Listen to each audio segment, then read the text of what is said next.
High. তো আজকে আমি ভিডিও রেকর্ড করছি। তো ইউজুয়ালি ওই রেকর্ড করে, সবগুলো ওই বানায়, আমি ব্যাকগ্রাউন্ডে থাকি। বাট আজকে আমি করছি, তার কারণ হচ্ছে একটা, দেখাচ্ছি না। আমি শ্যুট করার কারণটা হচ্ছে এইটা। আজকে ভেজ রোল বানাবো ভাবছি। আমরা যেহেতু ভেজ খাই, তো বাইরে খুব একটা খাবার অপশনস থাকে না। আমাদের এখানে রিসেন্ট একটা নতুন ভেজ রেস্টুরেন্ট খুলেছে, বাট সেখানে সেদিন গিয়েছিলাম খুব আশা নিয়ে।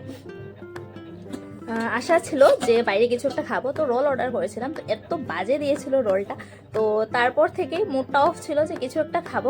তো আজকে ভাবলাম কেননা ঘরেই ট্রাই করা যাক। তো এই যে এখানে আমি রুটির জন্য আটাটা মেখে নিয়েছি, আর এখানে রেডি হয়ে গেছে গ্রেভিটা। এখানে স্যালাডের জন্য শসাও কেটে নিচ্ছি। আর ও বাইরে আছে, ওর বাইকের একটা সার্ভিসিংয়ের জন্য সকালে গিয়েছে, আর এখন পর্যন্ত শেষ হচ্ছে না। তো ভাবলাম আসার পর একটা সারপ্রাইজ দেওয়া যাক। তো প্রিপারেশন চলছে, তো রেডি করে নিই, তারপর রেকর্ড করছি।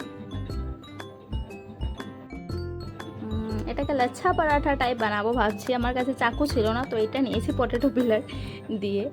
তো দেখি, আমি এর আগে এগুলো কোনো দিনও বানাইনি, ফার্স্ট টাইম এক্সপেরিমেন্ট করছি। কত দূর হবে না হবে জানি না।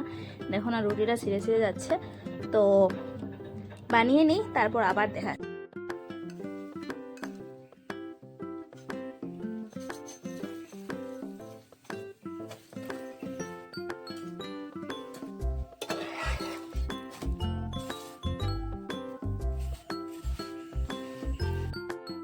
তো আমি কি সারপ্রাইজ দেবো? সারপ্রাইজ দেওয়ার আগে ঘরে চলে এসেছে, তো ওকেও কাজে লাগিয়ে দিয়েছি। তো কেমন লাগছে কাজ করে? ভালো লাগছে, একটু পরে আসলে ভালো হতো। রেডিমেড তো আর পাওয়া হলো না, কাজ করে খেতে হবে। তো তাড়াহুড়ো করে আসলাম, আজ নাকি বলছিল মেনু হবে খিচুড়ি। তো এটাকেই তো বলে সারপ্রাইজ। তো বানাও আর খাও। এই যে আমাদের রোল রেডি। ফয়েল পেপার ছিল না, তো সেই জন্য একটু ফাটা ফাটা।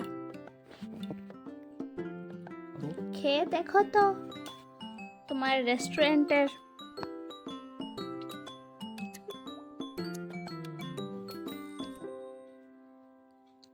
অনেক জাম্বো সাইজ। সেদিনের 100 রুপিসের রোলে 2 পিস পনির, তাও 1 পিসকে হাফ করে দেওয়া হয়েছিল। ভীষণ স্বাদ, খেয়ে টেরও পাবে না যেটা রেস্টুরেন্ট করে। আগে খেয়ে নাও, তারপর বলবে। তো কেমন লাগলো ঘরের শেফের বানানো? খুবই ভালো, ধন্যবাদ। আর এখন যে এইগুলো বাসনগুলো সব, এগুলো কে ধুবে?